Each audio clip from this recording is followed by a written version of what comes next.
All right, our last lesson covering decimals. I have a few practice problems to start out with. This will be up to you on what you feel you still need to practice. If you wanted to go through a few more, I'm going to show work on a few more. But then I'm going to move on to some story problems and how to tackle those. So use this video for what you feel you still need with decimal operations. If you feel like you're mastering it, maybe just tune in to where I start the story problem. So when I work through my problems, we've been learning that we can forget the decimal to start, and if there's zeros out front here, I don't have to include them. So I can do 124 times 3.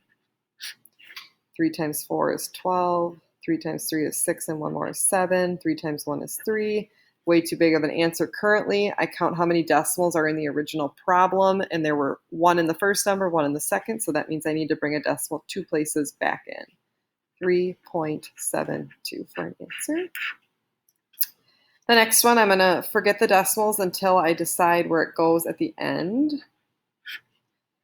So 32 times 67 I can do for my multiplication. 7 times 2 is 14. 7 times 3 is 21, and one more is 22. I'm moving on to a tens digit, so I need to put a 0 in the ones spot. 6 times 2 is 12. Carry a 1. We already used that one. 6 times 3 is 18. One more is 19. I can then add my two values that I got, and I get 4, 4, 11, and 2. So there was 1 in the first number, 1 in the second one, so I need to work my way in 2 place values, 21.44 for a solution. Last problem.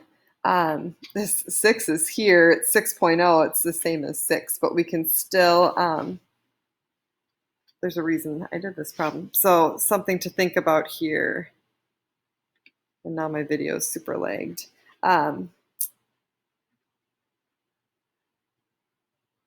This is a 0 after the number. We have to keep that in mind. This changes our decimal places because this can be written as 100 or 14.5 times 6, and it's still the same problem. So I'm going to consider it that way. When we're talking about zeros afterwards, this is going to be adding a decimal place that we don't want to have to consider. When it was zeros before a number, like our first problem, that was different, where it didn't affect our answer because it wasn't after the decimal place. So I'm going to look at this as my original problem. Otherwise, I'm going to have the wrong amount of decimal places.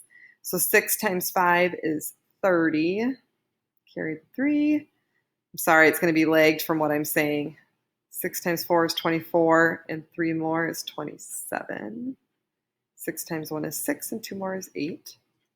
So remember, I changed my original problem and got rid of that decimal afterwards because it didn't do anything to my solution. So there was only 1 I have to work my way back in. So 87.0, or 87 total, is my answer here. All right, some story problems.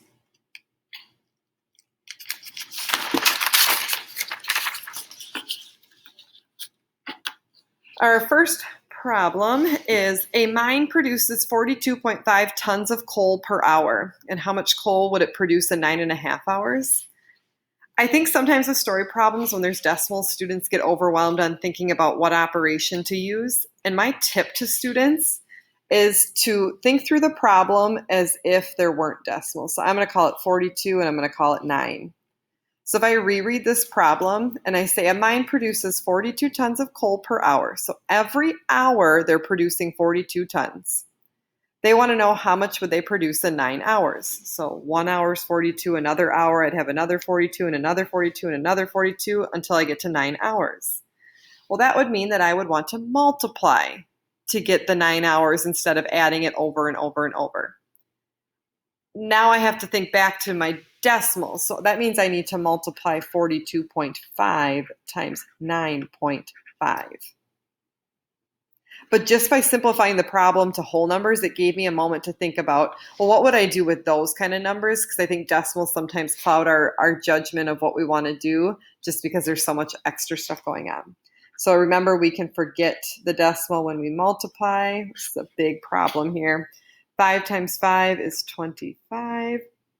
5 times 2 is 10, and 2 more is 12. 5 times 4 is 20, and 1 more is 21. So I took care of the 1 and the 2 when I did that one. Moving on to the tens digit, I'm going to put a 0 in the ones digit. 9 times 5 is 45. 9 times 2 is 18, plus 4 more is 22. 9 times 4 is 36, and 2 more is 38.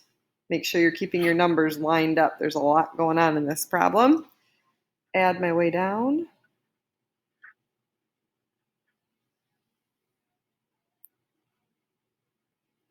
And go back to my original problem. There was a decimal in each number, so there was 2. I'm going to work my way back into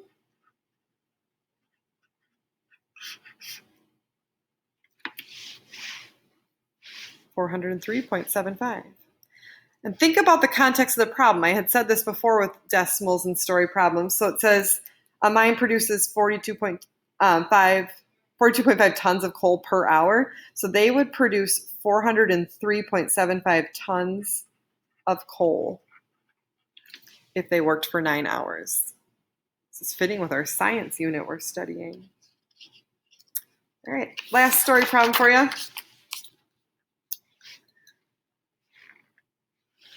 Miss Morgan bought 3.5 pounds of bananas at 51 cents a pound and 4 pounds of pineapple at $1.19 a pound.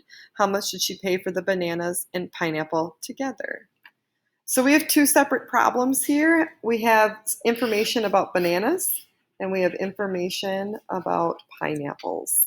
So I first need to figure out how much I spent on bananas. It wasn't just 51 cents, it was 51 cents for every pound. And I ended up getting 3.5 pounds of bananas. So that means I need to do 3.5 pounds times my 51 cents. I'm also going to have to do my 4 pounds of pineapple times the $1.19 per pound to find how much I got. So just some labels here.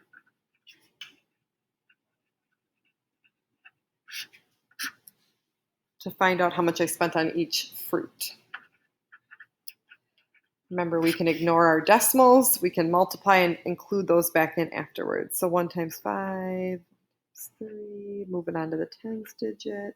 25, 15, and 2, 17.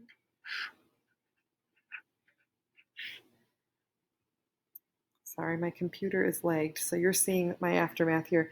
Original problem had 3 decimal places.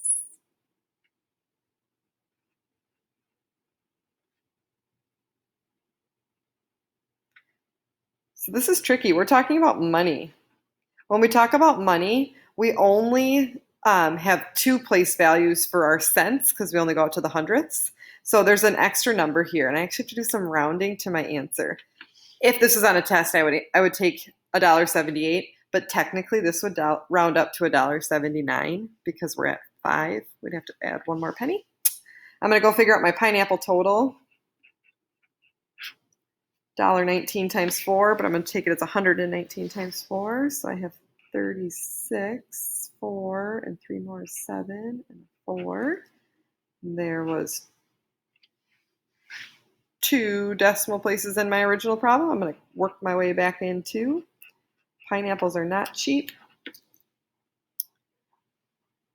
I've warned you in previous videos when you're working on a story problem to make sure you read for the answer. I just did a ton of work, so I feel like I should be done. There's nothing else to do, but I still haven't answered the question. At the end, it says, how much did she pay for both bananas and pineapple together? When you check out at the line, they say, you owe me this amount for bananas and this amount for pineapple. They give you a total. So we have to add these 2 together. So back to our adding decimals, making sure we're lining up our decimals.